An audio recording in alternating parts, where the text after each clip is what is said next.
before pressing on to our next reading, namely Ghosts and Minds, anything about any previous stuff to be the before stuff? Okay, so November 13th, is that the last day you can turn in the drafts, or is that the last day you can get it adjusted? Oh, 13th is the last day for drafts because I think I'll be able to look at it, because the paper, deadline for the paper is the 15th. Okay. So the draft deadline is not just like, oh, I'm going to be a bad person, just make an arbitrary draft deadline. It's that the next thing is, paper. Anyways. Okay, so now we turn to Ghosts and Minds, written by me, published in Philosopher's Magazine, Philosopher's Snack Pack, and What Don't You Know? So, get a lot of mileage out of it. I gotta milk them for every penny you can Exactly. get. Now, interestingly, despite the popularity and popular culture of ghosts, and the fact that pretty much every culture has a notion of ghosts existing after death, there's very little philosophical treatment of ghosts. Probably the only one I could find when I initially wrote this was a brief reference in Plato, just talking about ghosts kind of hanging out. And so I thought, well, why not use the notion of ghosts to make the philosophy of mind a bit more interesting? And also in part because of a bet. People bet me that I cannot get something published on like bizarre topics. I'm like, hold my Gatorade.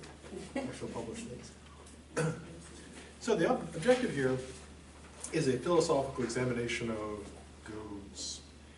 And since ghosts are supposed to be, minds, it also involves looking at philosophy of mind. So the question is basically, could you account for ghosts with philosophy of mind? And if you look at the various philosophies of mind, trying to define minds, what would they say about ghosts? Now the first thing that has to be done, of course, is make it boring by defining it. So we have to have a definition of ghost. Now, here's how it's going to be defined. And of course, any definition can be disputed, especially with something like ghosts, because every culture has slightly different views of ghosts and how they work.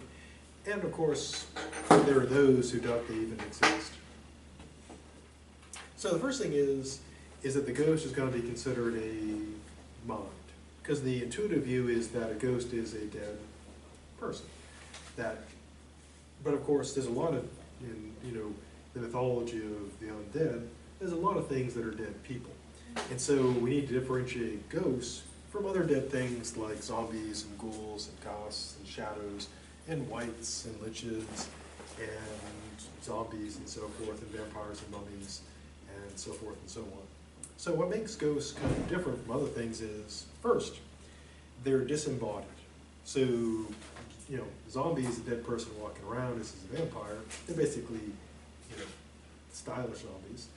But in the case of a ghost, the body has been lost. So sort of first requirement is body's dead and the mind is no longer in body. Secondly, of course, we don't want to have heaven being haunted. Because I remember the first time I thought about like ghosts and learned about people talking about heaven, I was like, oh my God, heaven is like the biggest haunted house because it's full of dead people. It's like super scary that way. But heaven, of course, is not supposed to be scary. It's supposed to be like pretty good. So the ghosts have to be here interacting with the physical world in varying degrees. So basically a ghost is, the original body is lost, presumably through death. The mind keeps on going here and can interact with stuff. Now, of course, the definition could be disputed, could be challenged, but it's kind of the working definition for ghosts in this context. So, the objective here is to take each of the theories and see how they work with this. Now, to avoid begging any questions, the interaction is going to be left pretty minimal. So it doesn't have to be that the ghost is like here, talking and flipping over tables and stuff. It could be sort of the usual things associated with pretty minor hauntings, like lowering the temperature, rattling some plates, tweeting on Twitter, those sorts of things, Twitter ghosts. Also, even though the classic ghost of horror and mythology are immaterial entities, ghosty stuff, it won't be assumed that the ghosts have to be immaterial, that they have to be non-corporeal. Now, that may seem to go against the usual definition of ghosts, because they're supposed to be ghosty, but we don't want to assume that they have to be incorporeal entities, just that they have to be dead people that somehow keep on going without their bodies. Now, what do the various theories of mind say about this? Well, a theory of mind is supposed to do this. Everyone thinks that they got a mind. And sometimes we think other people got minds, and sometimes we think other people have lost their minds, which are presumably kept at the Bureau of Lost Minds and Lost and Found. Now, we won't go into like super detail with these theories, it's more of a quick survey, and it won't cover every possible theory of mind, but this hits sort of the big standards, the kind of the classic theories and also contemporary theories. One very sensible theory is what's called identity theory. And it's a materialist theory because it takes the mind to be the brain, the central nervous system. And the reason why it's called identity theory is because every mental state, a mental state being like a feeling, a thought, a desire, a sensation, what you're experiencing now, those are all mental states. The idea is that every single mental state is numerically identical with a state of the central nervous system. So to use a completely made-up example, suppose you're thinking about rage tweeting about pepperoni pizza for some reason. Pepperoni. Or you like pepperoni. So we'll do a happy tweet. This is a great pepperoni pizza. Now for the identity theorist, what they would be, the mental state of thinking about tweeting about how great the pepperoni pizza is, would be, and again, to just use a total made-up example, would be the firing of certain neurons in your brain. So, just totally made up, it would be like neuron 275, 276, 277, firing in conjunction. And that would be the desire to tweet, I like pepperoni pizza. And if you see somebody's tweet you hate, and you say, total slip, Freudian slip there. Not Freudian slip, but a slip.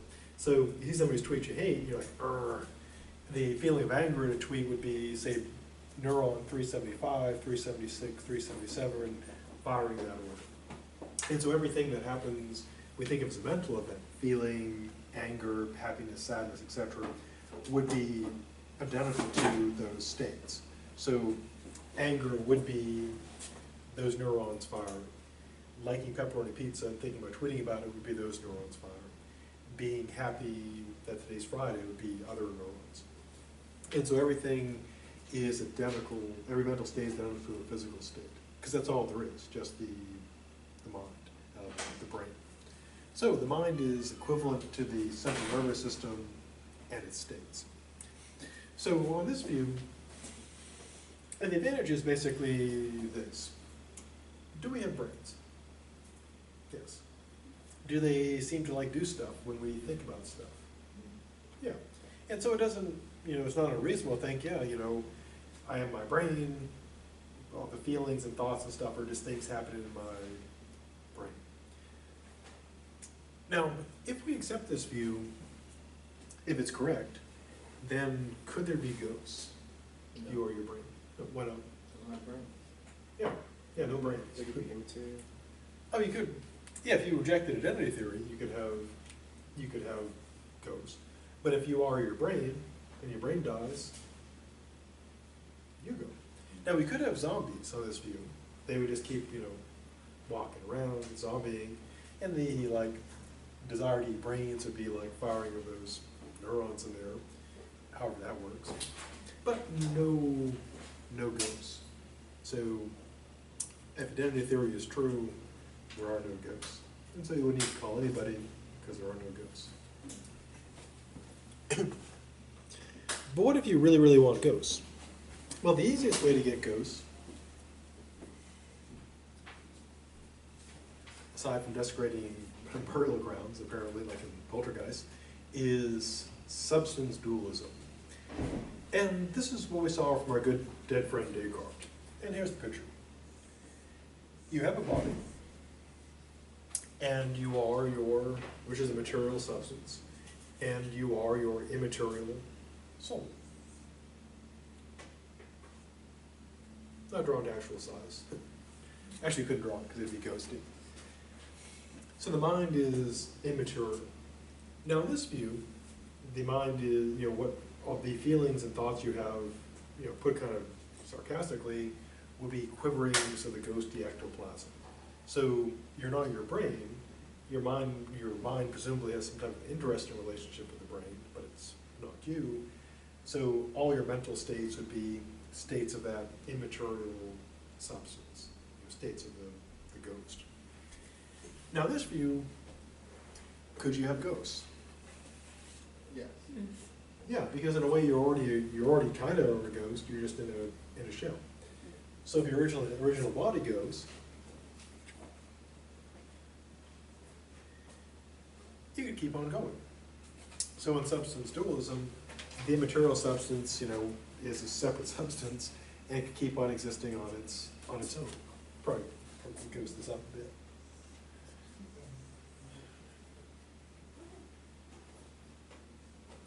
There. More ghosty. And is this the argument that our central nervous system is the ghost in this theory?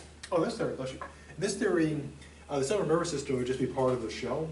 Okay. And so when that dies, on the substance dualism view, you are your ghostly mind, and it would be free to ghost, because the body would be gone, and your immaterial mind would, in theory at least, keep on going.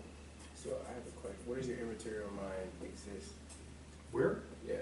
Good question, because the kind of traditional view is, yeah, it's not in space or time, so it wouldn't be here. But if you take the view that that it's here in space and time, it would just be somehow here. And that's one of the mysteries of the mind-body problem. How do you have the ghost interact with the body in the first place, and how could it be, here? Like our mind is the remote control. Yeah, it could be like not here, but yeah, we're controlling like a drone. You're driving it around. But then of course you also feel what your body feels. So it'd be like, I guess it'd be like the like in the movie, the one with Bruce Willis. What was that called? One where no one goes out with their own body. Everybody goes out with basically their robot drones now, but they're wired up so you can actually you feel everything that it feels, type of deal. Except you'd be like a little ghost sitting in a little thing, driving stuff. Driver ghost. Or like vibrating controller. Vibrating. Yeah, it could be like that. So it's, Surrogate, that's what it's called. yeah, surrogates. Yeah, thanks. Now, what about the interaction thing? Well, if we buy into substance dualism and we accept that the ghost is, somehow interacting with the shell like normally, then it's no weirder, more or less weirder, that after death the substances interact with the physical world. Because if we accept that the immaterial substance can control the body, interact with matter, then we already accept that it can interact with matter. So it could do things in the material world, because it already does that, supposedly. Now, it may be limited, supposedly, pretty much most of the ghost lore, the most hauntings that are reported are pretty minor. Like I said, rattling plates, lights turned off, slamming doors, temperature changes, etc. So maybe that if you believe in the ghosty mind, that it best controls your body, but then when it's trying to control other stuff, it doesn't work quite so well. It's like rewiring an Xbox controller or trying to take over like your thermostat or something. Not gonna work too well.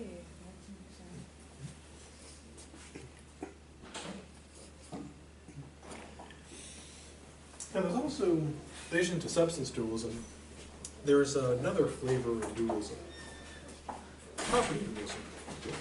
Now, going back to the substance and substrata thing, we saw that there are people who accept bundles of things as opposed to something forming a substance. So you could accept that there are no substances. So you'd say the mind and body are not separate substances because you don't believe in substances. But you can be what's called a property dualist. Here's the idea. The mind is made up of mental properties. You know, thought, feeling, desire, sadness, happiness, etc. And the body is made up of physical properties. You know, mass, density, volume, etc.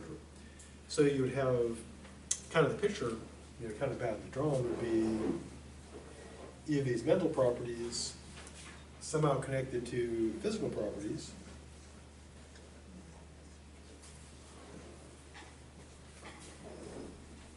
And so it wouldn't be they're not separate substances because they're all properties, but there's two separate categories of properties, mental and physical. And so they're ontologically distinct, but not different substances. So you don't have like ghosty stuff and material stuff. You have basically mental qualities and physical qualities.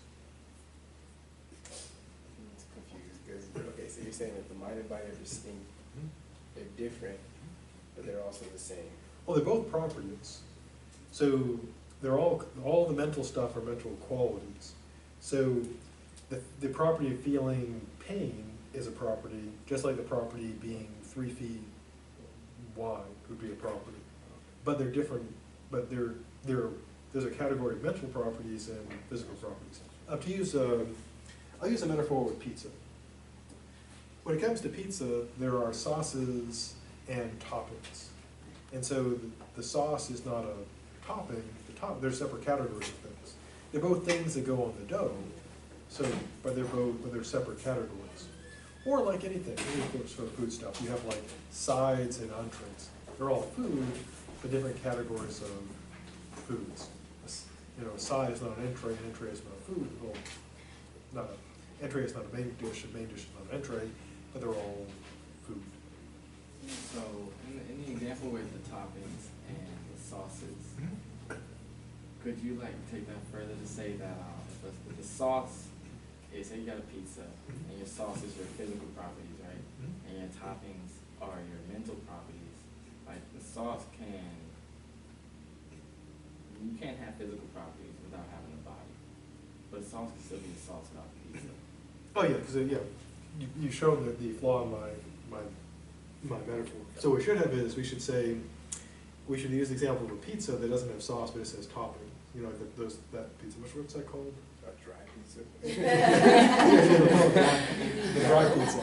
Yeah. So you have So the crust is the body, and then the toppings of the dry pizza would be the mind. Okay. Yeah. So you have two separate categories. Yeah. So unless you want to consider sauce a topping as well, which I know cheese is though, because you get extra cheese as a topping. So. None of that. Okay, so wait, so you can have, if a mind is not attached to the body, then technically we just call it a ghost. Yeah. Yeah, so, you know, what we could have in terms of like ghostiness is you could have the mental properties kind of off on their own. So going back to the example of pizza, you could have like just a bunch of toppings just hanging out. And then you could have the crust just sitting there. At least do it. And therefore, does it make it possible for the ghost to go into, I guess, capacitate a different body? Yeah. Yeah, so if the mental properties could, in theory, just like you could suppose you're making pizza, dry pizza, and you put the toppings on it, and the pizza falls on the floor, and the crust gets all like, dog-haired and crappy, and you're like, ugh. But the toppings are fine. So you salvage the toppings and then put them on a new crust. So that could, the toppings keep on topping. Now, interesting enough, there's actually two flavors of property dualism. One gets the fancy name of epiphenomenalism. Epi meaning like above, phenomena meaning, of course, phenomena. Now, epiphenomenalism was created as an attempt to solve the mind-body problem. And as you recall, the mind-body problem is how does the non-physical mind, be it a substance or mental properties, how does it interact with the physical stuff? how do the toppings interact with the pizza. Now the epiphenomenalists tried to solve it the following way. They say there's a one-way relation between mental and physical properties. The mental properties are caused by physical properties, but the mind is itself a nerve. It doesn't have any causal effect. So the mental properties are dependent on the physical properties. So badly drawn. This would be your brain. And your brain on, I feel like doing the Nancy Reagan thing. Your brain on drugs. They used to do a thing with the eggs in the frying pan and stuff. This is your brain on drugs, your brain with some cheese, some mushrooms, sauteed with some bacon. Delicious, delicious brains. So this would be your brain, and and this would be composed for the property dualist of physical properties. So it would be like a bundle of physical properties to make it up. And then the mental properties would be caused by the physical properties. So, for example, it wouldn't be that let's go back to the example of, the desire to tweet about a really good pepperoni pizza. Well, it wouldn't be identical to the neurons firing. It would be that the neurons firing would create the mental properties of wanting to tweet about a really good pizza. They would be caused by it. Now, for the epiphenomenalists, they think they made the mind-body problem less problematic because the causation goes one way. So the stuff that's happening in the physical properties causes mental properties, but not vice versa. So when you have the feeling that you really want to tweet about a good pepperoni pizza, it's the mental properties being caused by the physical. Then you might say, well, doesn't that feeling cause me to tweet? And the answer is no. What happens is that the tweeting part is done by these other physical properties, and then they cause the mental feeling of you are now, the thought of you are tweeting. And so they're epiphenomena because they are simply sort of the side effects of the physical properties, but they don't actually do anything themselves. They're inert. I'll use two analogies. One is, think of like the check engine light that comes on in your car. Hopefully not, it doesn't come on, but if it does come on. The engine light itself doesn't cause anything, it's caused by some problem in your engine. So it's like an epiphenomenon. So it doesn't actually cause anything else to happen, it's caused by it. Another example is, think of like a sparkler. When you light a sparkler, the sparks fly off from it. The sparkler is causing the sparks, but the sparks don't cause anything on the sparkler. And so in a way, kind of the usual picture of this is, you can think of like, kind of the sci-fi picture of a brain with sparks coming out of it. Your thoughts and feelings are like those sparks coming out of it. They don't do anything, they're just caused by the physical properties. So everything is done by the physical properties, and all your thoughts, feelings, and desires are just like those sparks. So is a donkey epiphenomenal? A donkey? Yeah, like a mule, because it can be born but it can't have other kids. Oh, no, in this sense, no.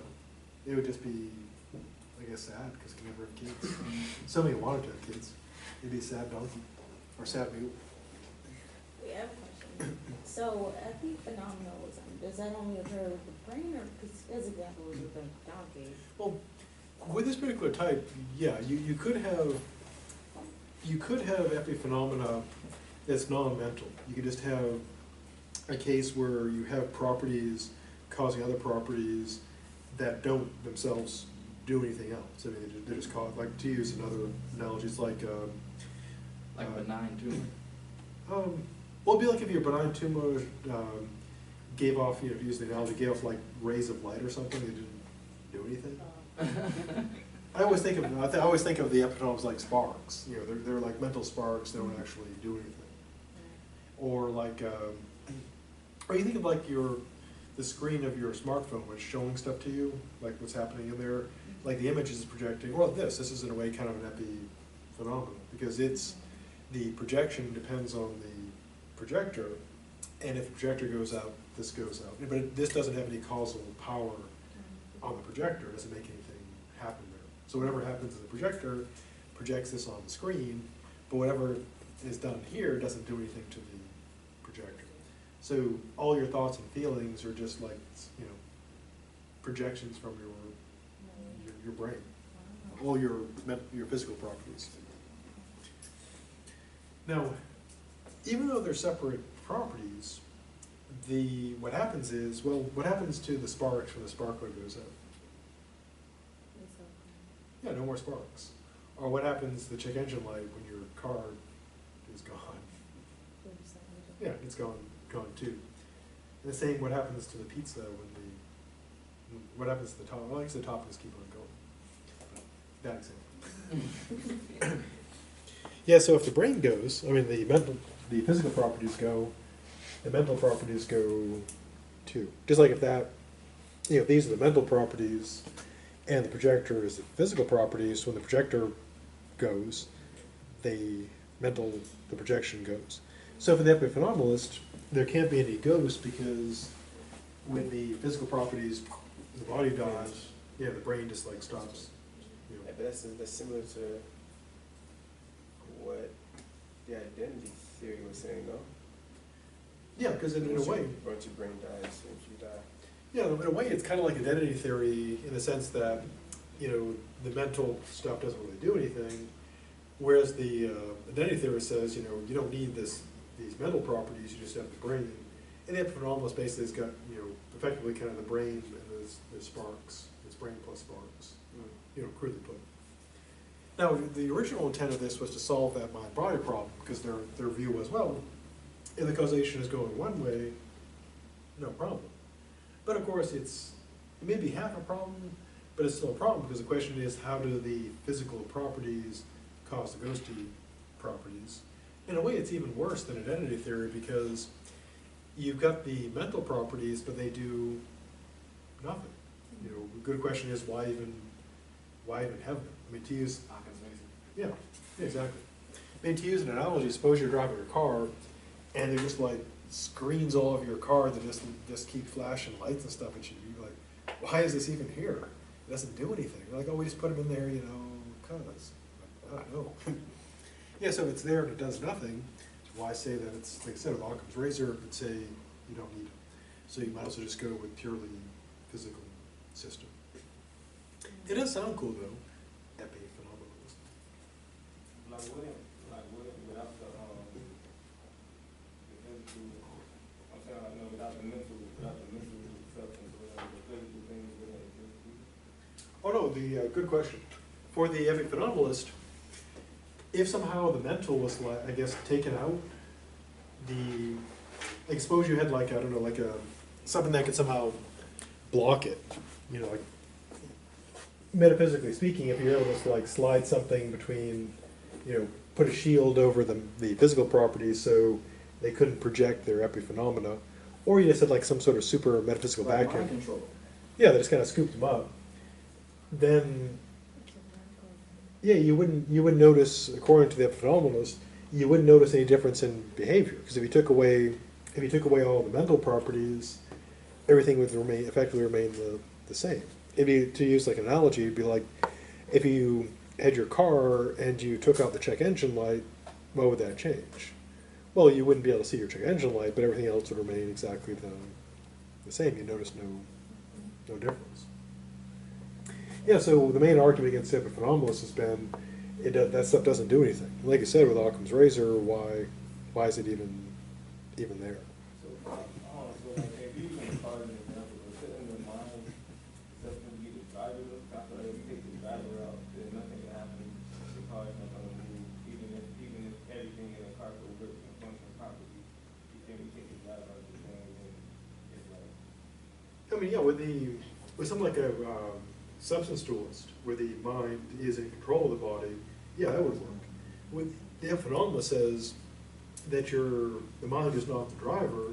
The mind is like would be like a check engine light in a way. You know, it just, it doesn't, you know, it's not the, it would be like a self-driving, I guess a better analogy would be, it'd be like a self-driving car, and the mind is the, you know, the light that displays on the screen. And of course, the screen display of a self-driving car, the screen displays are useless, because it doesn't need to look at the screens, because it's doing the driving. Yeah, and so for the epiphenomenalist, essentially, the mental properties would be like the screens displaying all this stuff, and the physical properties would be like the self-driving car that does all the stuff. But if you had a self-driving car with no controls, and you got in, you'd be like, why are all these screens here? You know, they're useless. They don't do anything. And so epiphenomenalism, there are still epiphenomenalists around hiding in caves in the shadow dimension, and doing, presumably being sad about their theory. But in this view, of course, no ghosts. It's like if you destroy the car, what happens to the screen, light on the screens? Well, that's gone. You know, if you destroy the projector, what happens to the projection? That's gone. What if you want to be a prog? So does that mean with epiphenomenalism that ghosts are actually, they exist because of what our mind projects? Is that? Oh, they wouldn't exist at all. I mean, okay. I mean, you could, I mean, we may think we may talk about ghosts, but if epiphenomenalism is true, when your when your physical properties die, like when your body dies, the mental properties are just like when the projector is like you, this would be your mental properties. And so when the projector dies, the projection is gone too. So if we're alive, then ghosts are existing. Well, we'd still have our body, so we wouldn't be dead. So what's an example of a physical property in this situation? Oh, physical property would be something like having an electrical charge, like what neurons do, having a certain density, mass, or volume, having a certain weight, having a certain salinity, containing, you know, potassium chloride. All the stuff we think of as, well, classic physical stuff, covered by the physical science. And mental properties would be, you know, the usual suspects: feelings, thoughts, desires, happiness, sadness, beliefs, intentions. So, couldn't epiphenomenalism still be true with ghosts as long as the ghost body isn't destroyed? It may be dead, but as long as the body still exists somewhere. Yeah, you could have a weird, it's a good point. You could have like a weird dead body that is, you know, like somehow still projecting off, you know, its mental properties are still being projected out there, and it just somehow keeps on going even though the body is totally dead. I'm thinking of, like, one version of that, like, I know that they say sometimes right after you die, you can still hear, like, physically hear anyways, for like at least the next 5 minutes or something like that. And would that be an example of continuing to have a mental property after death? And during that time period, would that person, although still physically there, be considered a ghost? Yeah, you could have, yeah, because one possibility is you, like the, like fireworks, you know, they're shot up, and they keep, you know, they kind of keep going after they've been shot, but then they gradually fade. Or like with, or another analogy would be like with lights, you know, you turn them off, the power's cut off, but the glow keeps going for a little while. So maybe that you could have like an afterglow ghost, where, you know, the brain, the physical properties are all gone, and then they have enough, you know, energy in them, they persist for a little while longer, like the sparks. You know, the spark would be burned up, and the sparks keep on going a little bit. Or like with your kind of terrifying example, there could be like some weird body lying somewhere, generating, you know, an epiphenomenal ghost that just keeps on persisting, even though the body's like totally dead. Does epiphenomenalism only apply to humans, or? It could, you could apply it to other to, living organisms?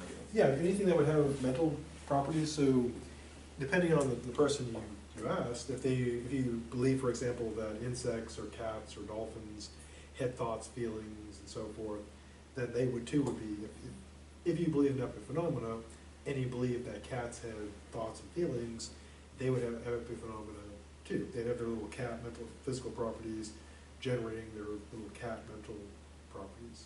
It would be how it would work. So, but you don't believe that it applies to everything. To be an epiphenomenalist, you could believe that it's just for humans. Yes. Okay. Yeah, you could take the view that only humans have minds, all humans have thoughts, feelings, desires that are caused by their physical properties, and you could deny that cats and dogs and stuff.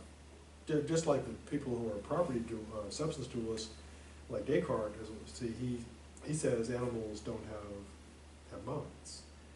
We do, they don't. Yeah, so any of these theories, except for identity theory, animals would have minds because they have brains. Some type of mind. And then if you believe in typically substance dualism or property dualism, you could say that animals, they got brains, but they don't have minds. They don't, for whatever reason, they don't generate epiphenomena, they don't have a ghost hanging out with them. Now, if you do want to have property dualism and keep your ghosts, you can have what's called property dualism interactionism. And this idea is basically, it's kind of like substance dualism, only you don't have substances, you just have the properties.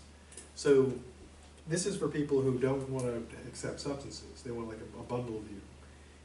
But they want to have separate categories for the mind and the body. So you would have a bundle of mental properties that make up your mind, thoughts, feelings, desires, beliefs, etc. You'd have a bundle of physical properties, mass, density, volume, salinity, etc., to make up your body. And the thing is, it's a two-way street. Mental properties can cause changes in physical properties, mental properties, and so two-way interaction. The downside is, of course, you still have the mind-body problem because they're two separate types of things, but they could keep on existing. Now they might require, to go back to your example of epiphenomenalism, they might require some like carcass lying around somewhere to be, like, for example, have you ever seen CW has a show called Supernatural, where they go and like fight like stuff. Yeah. And of course part of the lore is that if you burn the remains, the ghost is destroyed. And so you could explain, the ghost system in Supernatural this way. That you could probably say, well, the mental properties exist, but they still require the original, body to still be unburned. And then you burn the body, and the ghost, is defeated. Or, it'd be existing off, ghosting on its own, but taking care of the body takes care of it. I'm trying to understand. I think it's epiphenomenal. So you're saying like, so there's a ghost, and the ghost projects the images into our minds or something like that. Oh no, the epiphenomenalist says that each of our minds is just a projection of our physical properties. So the body is like the projector. The mental properties are like this projection of the screen, and so it's a one-way street. The idea is it's called epiphenomena because it's merely a phenomena that it's caused but doesn't cause anything. So their idea is that all our thoughts, feelings, desires don't do anything, they're just caused by our physical qualities. Like, again, use the analogy of like the check engine light. If something goes wrong in the engine, the light gets turned on, but turning off the light doesn't fix your engine. The causation is one way. Yeah, so for that phenomenalist, there wouldn't be any ghost because when your body dies, then the mind just goes. Unless, of course, the body hangs out in like some kind of weird, terrifying way, generating the epi-ghost. Good horror story. So like, there's no way like, to like, I guess go back to the thing, like, you can't access, like, what if you can access that projector and see what's the, I guess, like, be the projector instead of, like, I guess, witness in the projector. You know, like, you know, bigger for that. Like, Oh, for that phenomenalist, well, you would be, in their view, you'd be both the projector and the projection. But then, on their view, if the projector, is destroyed, then the projection would stop. the projector would stop it.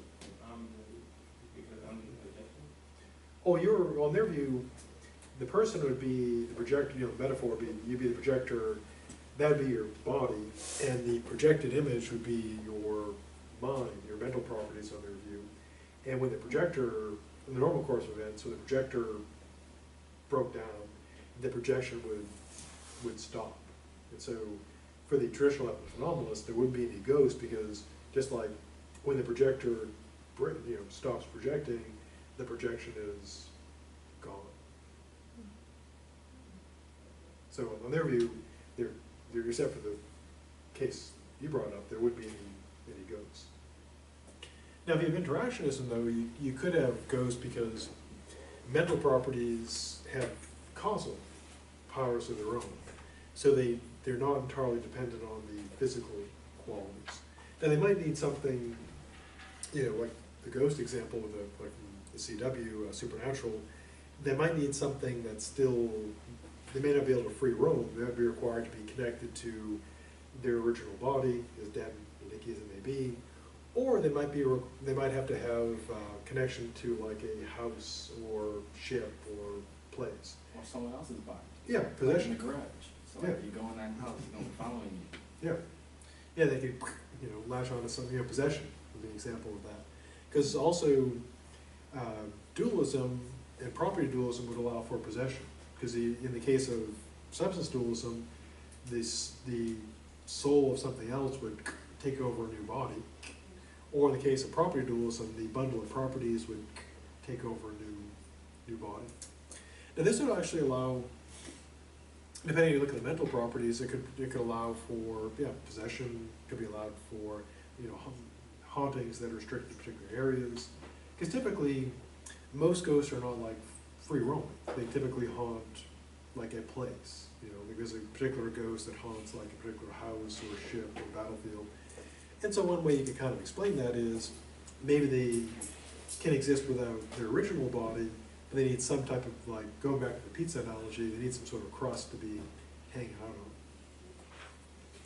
Now, since the mental properties already were interacting with the physical properties, then they could interact with the physical world. They may not work as well as they did before. You know, like, go back to the analogy of the Xbox controller, that's busted. And they're trying to work, you know, at, you know, controls they're not used to. So they would make sense on this view. Now, a final view is what's called functionalism. And it's kind of the popular, it's kind of the new kid on the block, well, new kid on the block like 24 years ago, so I guess old kid on the block. But it's still a popular view today. The way the functionalist defines it is this.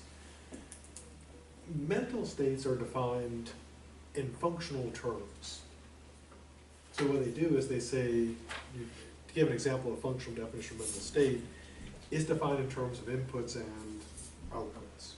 So feeling pain would be defined not like the identity theorist in terms of, you know, being certain neurons firing. It would be a certain set of inputs and outputs. Now, most functionalists are materialist. They believe in materialism, but you wouldn't have to be. You could actually be a substance dualist and accept the form of functionalism, at least in theory. So how does functionalism differ from identity theory? Well, here's the difference. Going back to identity theory, they would say, for example, the feeling or the desire to tweet that you like pepperoni pizza would be those, you know, say 3 neurons firing in sequence. The functionalist would say, well, no, it's not those, it's a particular function. They often use the metaphor of the black box.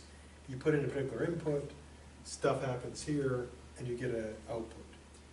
If you have the same inputs and the same outputs, whatever is in there has the same function. Because it can do the same thing, but perhaps in very different ways.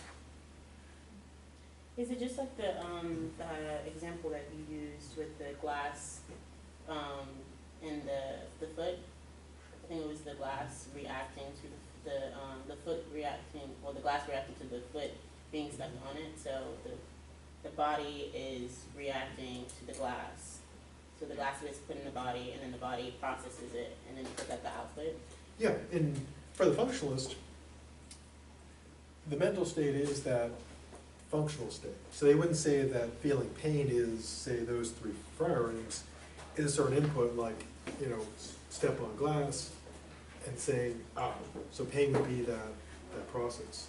Now, they got the idea, not surprisingly, from computer science. How so? Well, IBM, as you know, came out with one of the first actual personal computers, and it ran DOS.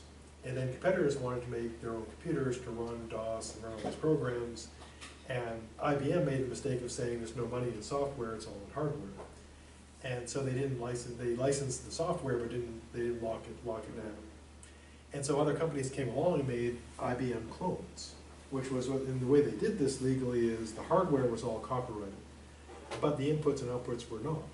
So if an IBM computer did a particular thing using a particular, you know, hardware configuration, you couldn't duplicate that because they own all the trademarks and copyrights. But if you could make something that would have the same functions, that would do exactly what this does, but with a different. So it's like you have like a triangle. Yeah, like you did with a triangle instead of a square, but you input this, you input, you know, 2 + 2, and you get 4. Well, and this triangle gives you 2 + 2 gives you 4. They work the same way, even though they're different. They're functionally equivalent, but in terms of their physical makeup, in terms of their identity, they're different. That's how you would put a lawsuit. Yeah, and so the rise of IBM clones was based on that problem, because they didn't lock down the software, so you could install, you know, DOS and then later Windows on those computers, and they would run them, even though they were mechanically very different. But they were still functionally equivalent. They could still run the software. And so for the functionalist, that's what the mind is, a set of those functions. So your mind is not your brain, your mind is those functions, like a program. Well, you know, so as they see it, the mind is like a computer running these programs. So you and I might have very different, neural, not super different, but slightly different neuron structures, but we can still feel the same, similar pain. So the mind is the computer, not the brain? Yeah, so the mind would be, for them, would be the function, all the functional states. So you are not just your brain is the hardware running the software that is you. So roughly put, for the functionalist, you're not your brain in the same sense that your computer doing its computing is not the processor, it's running on the processor. So you are the software running on the brain. This does allow for a weird sort of ghost, because if you are all those functions, and if you're the program, if that could somehow be copied from your brain and duplicated, or just extracted from your brain and recreated, for the functionalist, the hardware doesn't matter. Like the great example you gave, you do it with a triangle instead of a square. Well, you do it with, a processor, a silicon, instead of squishy brain material. And so if they could build something that would do all the stuff your brain does and copy you onto there, so if you were to say to the original you, how do you feel about pepperoni pizza? You say, wow, I really like it. And they ask the computer you, how do you feel about pepperoni pizza? You say, I really like it. If all the functions were identical, that would be you. So functionalism does allow for some sort of weird technological ghost. So if your original brain died, and all your functions, your mind was copied into something else that kept going, you could be a ghost literally in the machine. And there are people working today to make that happen. And of course there are movies that, literally the ghost in the shell is that happening. That's basically the plot. That you can have your brain uploaded, your functions, your mind uploaded to a computer system. Keep on going.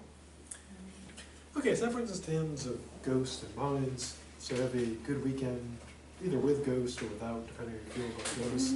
And with or without pepperoni, depending on how you feel about pepperoni. Or pepperoni ghosts.